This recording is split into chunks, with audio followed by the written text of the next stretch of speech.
এই এসআইআর প্রক্রিয়াটাকে আরো জটিল, আরো ঝঞ্ঝাটপূর্ণ করার জন্য মমতা ব্যানার্জি নিজে এখন সক্রিয়। যদি বলেন কেন, বিএলও, এইআরও, ইআরও এরা কারা? সব সরকারি দলের কর্মচারী। আচ্ছা, বার্থ সার্টিফিকেট দেওয়ার ক্ষমতা কাদের? রাজ্য সরকারের। ডোমিসাইল সার্টিফিকেট দেওয়ার ক্ষমতা কাদের? রাজ্য সরকারের। এই যে ঝঞ্ঝাটগুলো হচ্ছে, রাজ্য যদি নিজে উদ্যোগ নেয়, এই ঝঞ্ঝাট বা এই দুরবস্থা এতদূর মানুষের হওয়া উচিত নয় বলে আমি মনে করি।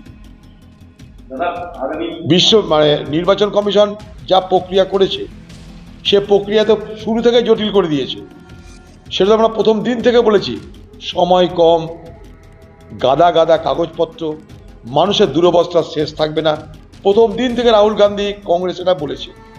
কিন্তু পশ্চিমবঙ্গের দেখলাম আমরা একটা জিনিস, যে অন্য রাজ্য থেকে এখানে ভোটার লিস্টের নাম বাদ যাচ্ছে কম, আর ঝঞ্ঝাট হচ্ছে বেশি।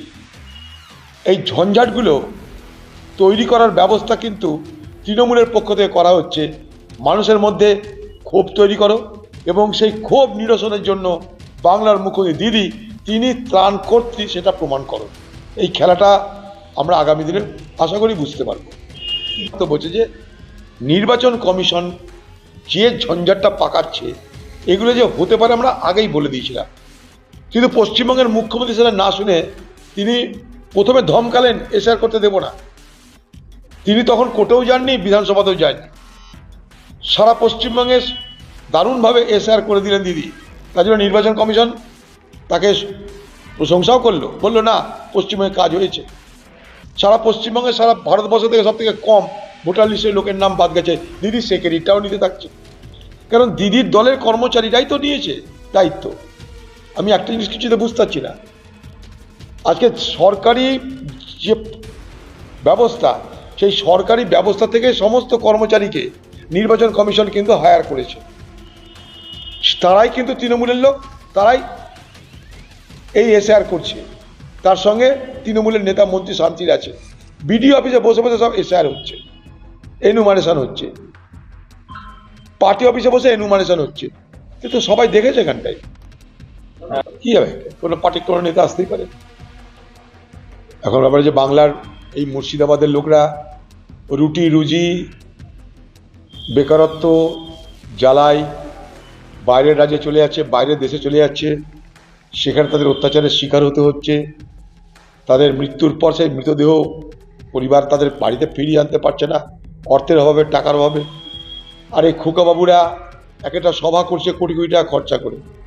সেখানে বিশ্বে যেমন আমরা দেখতাম সুন্দরীদের একটা প্রতিযোগিতা হতো, যখন একটা র্যাম্প তৈরি হতো, সুন্দরী প্রতিযোগিতার র্যাম্প। এখন খোকাবাবু সেই র্যাম্প তৈরি করে তার বক্তব্য রাখছেন। আগামী দিনে দেখবো খোকাবাবু এতেই প্র্যাকটিস হয়ে গিয়ে বিশ্বের সুন্দর প্রতিযোগিতার র্যাম্পে নেমে গেছে। আইনে কথাটা ঠিকই, কিন্তু যে প্রচারটা চলছে সেটা তো নাগরিকত্বের প্রচার। যদি তাই মনে করেন যে নাগরিকত্ব নির্বাচন কমিশন দায়িত্বের মধ্যে পড়ে না, তাহলে এত ডকুমেন্ট আপনার চাওয়ার কি দরকার আছে? আইন বলছে যে নাগরিক না সে ভোটার না। এই নির্বাচন কমিশনের তরফ থেকে এটাই বলা হয়েছে যে তাহলে আপনি কি যে নাগরিক না তাকে কি ভোট দেওয়ার অধিকার দেবেন? প্রশ্ন এখানে চলে আসছে। তাই যদি না হয়, তাহলে এত কাগজপত্র চাওয়া হচ্ছে কেন? আপনি যে কাগজপত্র চাইছেন নির্বাচন কমিশন, সেটা তো একজন নাগরিক হওয়ার কাগজপত্র চাইছে, সেটা এখন তাহলে চাওয়া হচ্ছে। এই দ্বিচারিতার জন্যই তো আমাদের বিরোধিতা, নির্বাচন কমিশনের বিরুদ্ধে আমাদের অভিযোগ এই দ্বিচারিতা। চলো আর নাই, আমরা এসব অনেক হুঁশিয়ারিতে আমরা ভরসা রাখি না। আমরা কাজে দেখতে চাই, আমরা কাজে দেখতে চাই কি হচ্ছে। বাংলা একটা কথা যে না আচালে বিশ্বাস নাই। বাংলার মুখ্যমন্ত্রী, তার কথা তো ভরসা করি না আমরা, আর ইডির কথাতে তো আরোই ভরসা করি না। না আঁচালে বিশ্বাস নাই, হবে যখন তখন বলবো। এ বাংলায় ঠাকুর দেবতা, মন্দির মসজিদ, হিন্দু মুসলমান এগুলো করে ভোট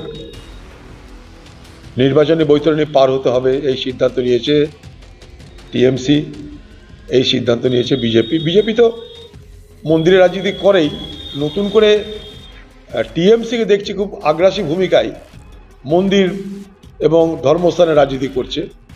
ওদের আলোচনায় একটা কথা উঠেই এসেছে ওদের, যে মুসলমান তো আমাদের হাতে আছে, ওরা যাবে কোথায়, এবার হিন্দুদেরকে ম্যানেজ করো। হিন্দুদেরকে ম্যানেজ করবার জন্য একটু ধর্ম কর্ম, একটা মন্দির নির্মাণ, এইসবের মধ্যে সরকার এবং মুখ্যমন্ত্রী নিজে ব্যস্ত থাকতে চাইছেন। এটা ওদের পার্টির স্ট্র্যাটেজি। মুসলমান আমাদের হাতের পাঞ্জাও, কোথায় যাবে আর, হিন্দুদেরকে ম্যানেজ করো।